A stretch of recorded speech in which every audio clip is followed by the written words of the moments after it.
नमो भगवते वासुदेवाय। स्वागत है आप सभी का श्रीमद् भागवत पुराण की कथा में। आज हम 20वें दिन में तृतीय स्कंद का 30वां अध्याय शुरू करते हैं।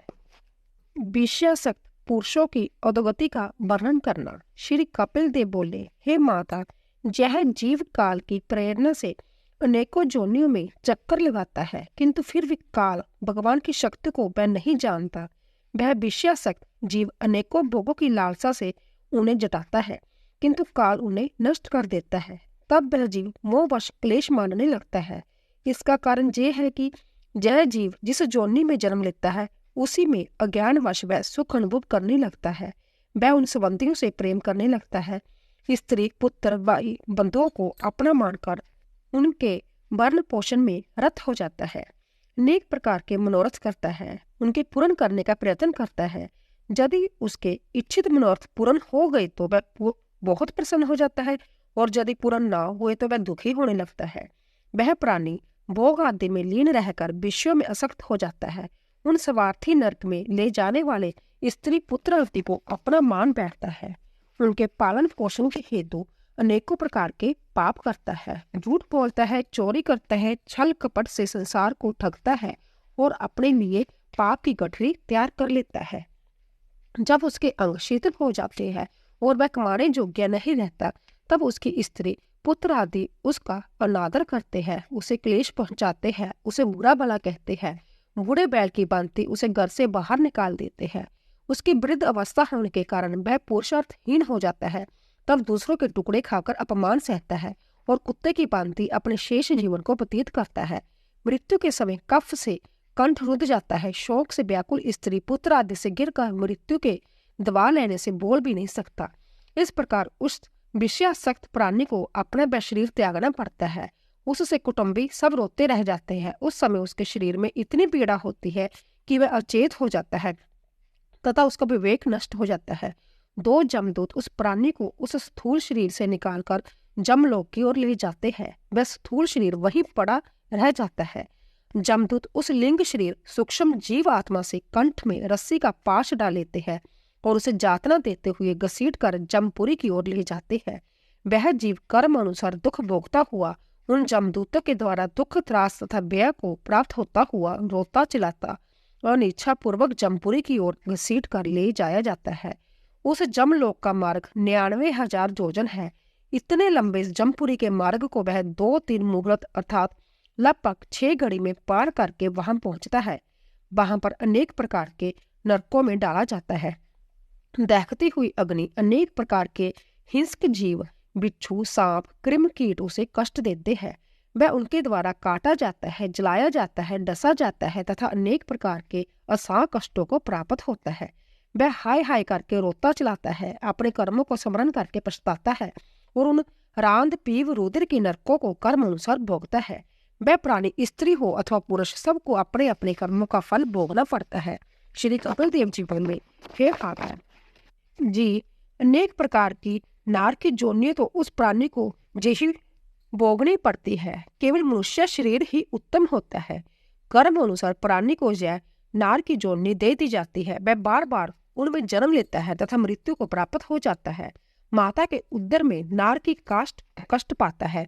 इस प्रकार वह प्राणी मरकर घोर पापों का फल तामिक, अंध, तामिक आदि नरकों को भोगता है। जब उन नरकों के भोगने से उसके पाप कुछ कम हो जाते हैं, तब कुकर, सुकर, कोटक, कृमि आदि का जन्म लेता है और इनकी जोनियों में पड़कर असांग कष्ट भोगता है। जब इस प्रकार उसके सारे पाप नष्ट होकर उसका मल दूर हो जाता है और शुद्ध हो जाता है, तब उस प्राणी को मनुष्य जोनि प्राप्त हो जाती है। 31वां अध्याय, मनुष्य जोनि में जीव के कष्टों का वर्णन। भगवान कपिल देव जी बोले, हे माता, जब जब प्राणी मनुष्य जोनि में जन्म लेने को होता है, तब पिता के वीर्य कण के द्वारा माता की रज में मिलकर उदर में पड़ जाता है। वहां पर एक रात्रि में कंवल बन जाता है, 5 रात्रियों में गोलाकार हो जाता है तथा 10 रात्रियों में बेर के मानिंद कठोर हो जाता है। अंडज प्राणियों के अंडा बन जाता है। 1 मास पश्चात उसके सिर बन जाता है। 2 महीने में उसके हाथ, पांव आदि बन जाते हैं। 3रे महीने में अस्थि, चर्म, स्त्री पुरुष आदि के चिन्ह, नख, रोम आदि बन जाते हैं। जो 4थे महीने में 7 दांतें उत्पन्न हो जाती है। 5वें मास में क्षुधा, पिपासा आदि का ज्ञान हो जाता है। 6वें महीने में वह चिल्ली युक्त होकर दाहिनी कोख में चमकने लगता है। उस समय वह माता के भोजन तथा जल से रस प्राप्त करके पुष्टि पकड़ने लगता है। वह उदर के कुर्मी, मल, विष्टा आदि में पड़ा यातना भोगता है। उसके अंग कोमल होते हैं। उन कीटाणुओं द्वारा तथा माता के खाए हुए चरपरे ले अम्ब भोजन से उसे महान पीड़ा होती है। वह पिंडात्मक प्राणी माया के उदर के बंधन में कसा रहकर तड़फने लगता है। उस समय भगवान की प्रेरणा से उसे स्मरण शक्ति उत्पन्न हो जाती है। उस समय वह अपने सैकड़ों जन्मों के कर्मों को स्मरण करके रोने लगता है, व्याकुल होने लगता है। 7वें महीने में उसकी विवेक शक्ति जागृत हो जाती है। वह प्रसूति बाजू से प्रेरित होकर इधर उधर घूमने लगता है। उस समय उसे गर्भ में अति कष्ट प्राप्त होता है। तब वह परमात्मा से प्रार्थना करता है। जीव कहता है कि हे ईश्वर, मैं बड़ा पापी हूँ, मुझे इस अधोगति से बाहर निकालिए। आप ही इस संसार की उत्पत्ति के कर्ता है। आप अविकारी, अविनाशी तथा माया से रहित है। मैं आपको नमस्कार करता हूँ। मैं अहंकार, इंद्रिय आदि गुणों से रहित हूँ। मैं आपको नमस्कार करता हूँ। और आप प्रकृति और पुरुष के नियंता होने के कारण इन दोनों से परे है, सर्वज्ञ है। यह जीव अपने गुण और कर्मों के अनुसार बंधन युक्त होकर संसार चक्कर में भ्रमण करता है, किंतु आप सर्वज्ञ होने के कारण इस संसार चक्कर से अलग रहते हैं। मैं आपको नमस्कार करता हूँ। माता का उदर साक्षात मल मूत्र तथा रुधिर का कुंड है। मैं इस नरक में पड़ा हुआ कष्ट पा रहा हूँ। हे परमात्मा, आप मुझ दीन को जहाँ से शीघ्र निकालिए। हे दीनबंधु, मैं निरंतर आपका भजन करता रहूंगा तथा आप ही की शरण में रहूंगा। हे भगवान, इस उदर के कष्ट से भी बढ़कर संसार कष्ट है। उस संसार कष्ट से तो जय उदर का कष्ट ही अच्छा है। पृथ्वी पर गिरते ही आपकी माया जीव को घेर लेती है और प्राणी इस संसार चक्कर से कभी मुक्त नहीं हो सकता। मुझे ऐसा मार्ग दिखाइए जिसके अनुसरण से मैं इस संसार चक्कर से मुक्त हो सकूं। कपिल देव बोले, हे माता, वह गर्भस्थ बालक 10 मास पूर्ण होने पर इस भांति ज्ञान से युक्त होकर भगवान की प्रार्थना करता है। तब नीचे को मुख किए हुए माता के उदर रूपी नरक में लटके हुए उस बालक को प्रसव काल की बाजू बाहर धकेलती है। उसके द्वारा वह बड़ा कष्ट सहता हुआ नीचे को सिर किए हुए विष्टा और मूत्र में पड़ा हुआ छटपटाने लगता है। फिर वह उदर से बाहर आ जाता है। पृथ्वी पर आते ही उसका सारा ज्ञान लुप्त हो जाता है और वह रोने लगता है। इस प्रकार जीव उस नरक से मुक्त होकर उस संसार रूपी घोर नरक में आ जाता है, जहाँ पर मैली कुचैली खाट, जिसमें खटमल, कीड़े, जू उसे काटते रहते हैं। मल मूत्र विष्टा में पड़ा हुआ रोता रहता है। उसे ज्ञान कुछ नहीं होता है, केवल कष्ट प्रतीत होने पर रोने लगता है। इस प्रकार उसका बालकपन, कुमारावस्थापन समाप्त होने पर जुआ हो जाता है। फिर देह विमान से अहंकार, क्रोध तथा काम बढ़ जाता है और अज्ञानवश कामसक्त होकर विषय वासनाओं में लीन हो जाता है। उदर में की हुई भगवान की प्रार्थना तथा उस प्रतिज्ञा को भूल जाता है। वह अपनी इच्छा शक्ति के लिए अनेक प्रकार के पाप करता है। अविद्या के द्वारा कर्म सूत्र में बंधता रहता है। वह भगवान की माया रूपी स्त्री के चक्कर में ऐसा पड़ जाता है कि वह अपने सर्वस्व को खो बैठता है। इस स्त्री रूपी माया की शक्ति इतनी प्रबल है कि अपने भ्रू विलास से बड़े बड़े शक्तिशाली वीरों को भी वश कर लेती है।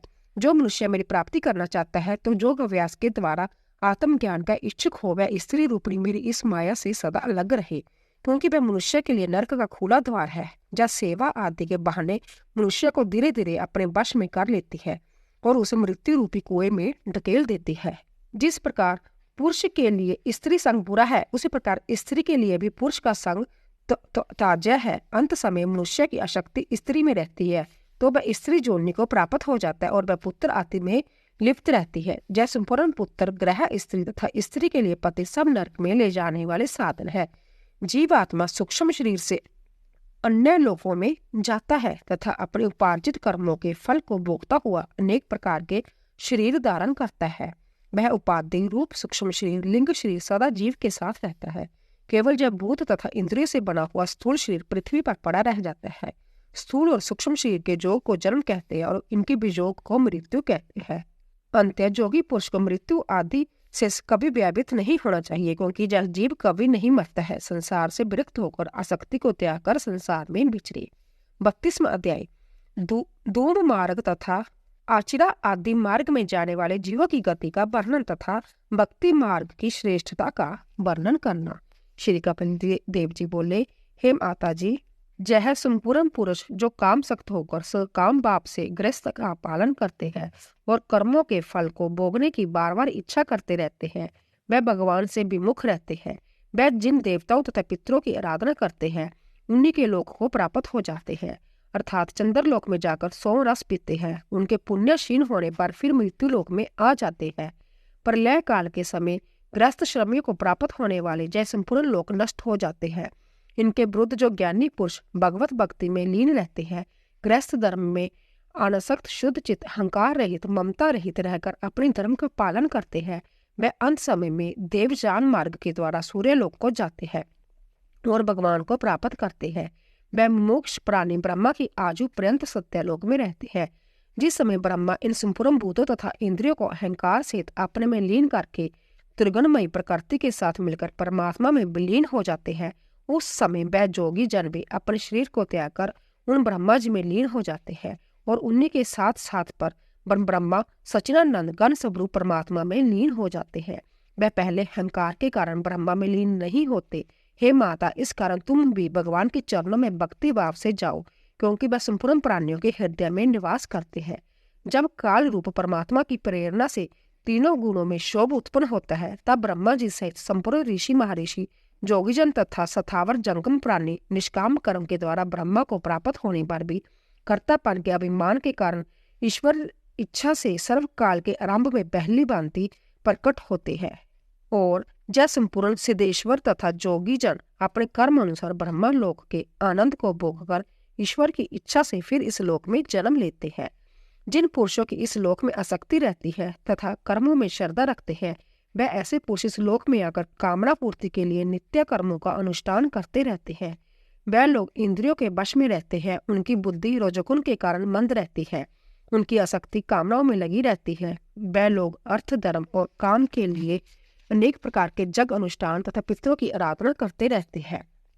वह लोग भगवान की कथा वार्ताओं से प्रेम नहीं करते। जिस प्रकार विष्ठा में रहने वाला कीट विष्ठा को ही पसंद करता है तथा विष्ठा ग्रहण करने वाला कुकर शुकर अमृत के समान सर्वोत्तम भोजन को पसंद नहीं करता, उसी भांति जो पुरुष भगवान कथामृत को त्याग कर उपरोक्त निंदित कर्मों को करते रहते हैं, वह अवश्य ही मंदभाग्य के है। वह धूम मार्ग के द्वारा पितरलोक को जाते हैं तथा फिर अपने ही कुल में जन्म लेते हैं।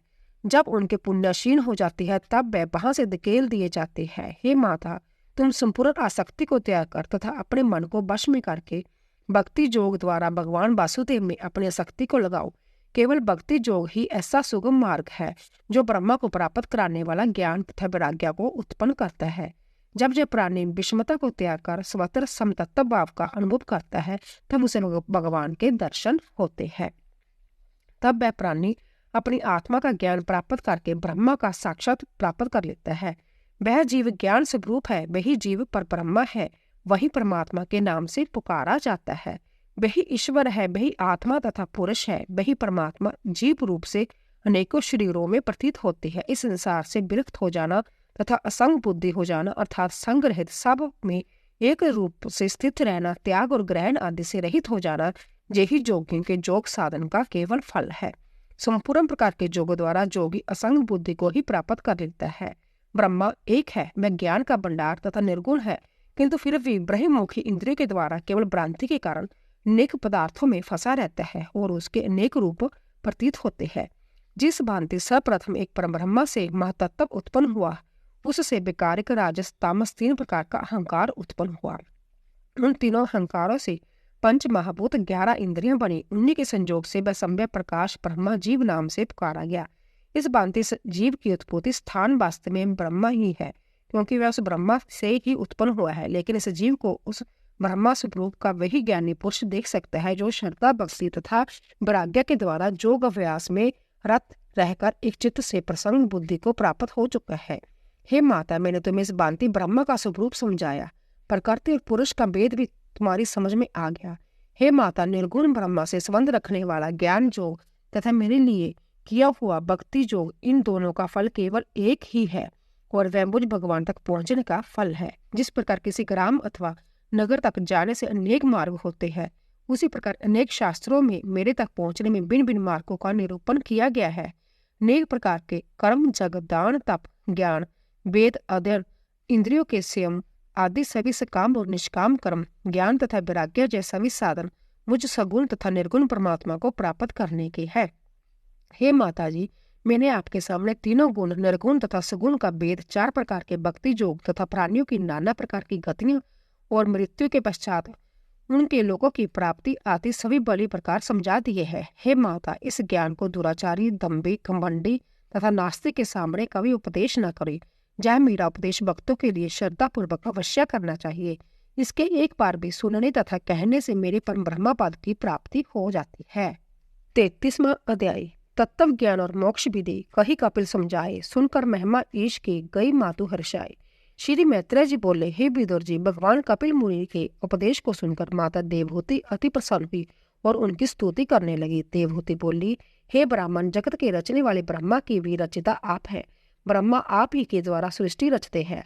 आपसे ही एक रूप से अनेक रूप वाली सृष्टि बनती है। प्रलय काल होने पर संपूर्ण सृष्टि को आप अपने उदर में लीन कर लेते हैं। मुझे बड़े गौरव का विषय है कि उन्हीं भगवान को मैंने अपने उदर में रखा। केवल आपके एक बार नाम स्मरण करने से चंडाल भी मोक्ष को प्राप्त कर लेता है। फिर आपके दर्शन प्राप्त करके तो उससे भी महात्मा परम फल की प्राप्ति होती है। आप साक्षात ब्रह्म हैं, मैं आपको प्रणाम करते हूँ। श्री मैत्रेय जी बोले, हे विदुर जी, माता के ऐसे मधुर भक्तिपूर्ण वचनों को सुनकर कपिल देव बोले, हे माता, मैंने तुम्हारे सामने उत्तम सांख्य योग का सुगम मार्ग प्रदर्शन किया है। आप इसके द्वारा अवश्य ही मुझ परमात्मा को प्राप्त कर लेगी। जो दुबुद्धि वेद बुद्धि के कारण मेरे वचनों पर विश्वास नहीं करते, वह नरक को प्राप्त हो जाते हैं। श्री मैत्रेय जी बोले, हे विदुर जी, इस प्रकार अपनी माता को उपदेश करके तथा उनकी अनुमति प्राप्त करके कपिल देव जी उस आश्रम से चले गए। माता देवहूति उसी आश्रम में पुत्र वियोग सहती हुई योग अभ्यास से अपने चित्त को एकाग्र करके भगवान का चिंतन करने लगी। उनका शरीर उग्र तपस्या के द्वारा सूख कर कांटा हो गया, बाल सफेद हो गए। उन्होंने अपने पति कदरम जी के योग बल से प्राप्त संपूर्ण भोगों की आसक्ति त्याग कर कठिन भक्ति योग द्वारा भगवान के एक एक अंग का ध्यान करके फिर संपूर्ण विग्रह का ध्यान करने लगी। समाधि योग द्वारा परम ब्रह्म स्वरूप का दर्शन प्राप्त कर लिया। जिस स्थान पर उन्हें सिद्धि प्राप्त हुई वह सिद्ध पद नाम से प्रसिद्ध है। हे विदुर जी, कठिन योग से माता देवहूति के हृदय के संपूर्ण मैल दूर हो गए तथा उन्हें देदी अप्यान करने वाला परम पद प्राप्त हुआ। भगवान कपिल देव जी माता की आज्ञा लेकर उस आश्रम से ईशान कोण की तरफ चले गए। समुद्र के माध्यम से एक द्वीप पर अपना स्थान बनाकर तीनों लोगों को शांति प्रदान करने हेतु योग मार्ग का साधन करने लगे तथा समाधिस्थ हो गए। वहां गंधर्व, अप्सरा, सिद्ध मुनिगण उनकी स्तुति करते रहते हैं। हे विदुर जी, मैंने तुम्हें भगवान कपिल देव जी व माता देवहूति का संवाद सुनाया, जो मोक्ष को देने वाला उत्तम मार्ग है। जो पुरुष नित्य नियम पूर्वक इस मार्ग का अनुसरण करता है, उसे अवश्य परम ब्रह्मा के साक्षात दर्शन हो जाते हैं। बोलिए बांके बिहारी लाल की जय। तृतीय स्कंद समाप्त।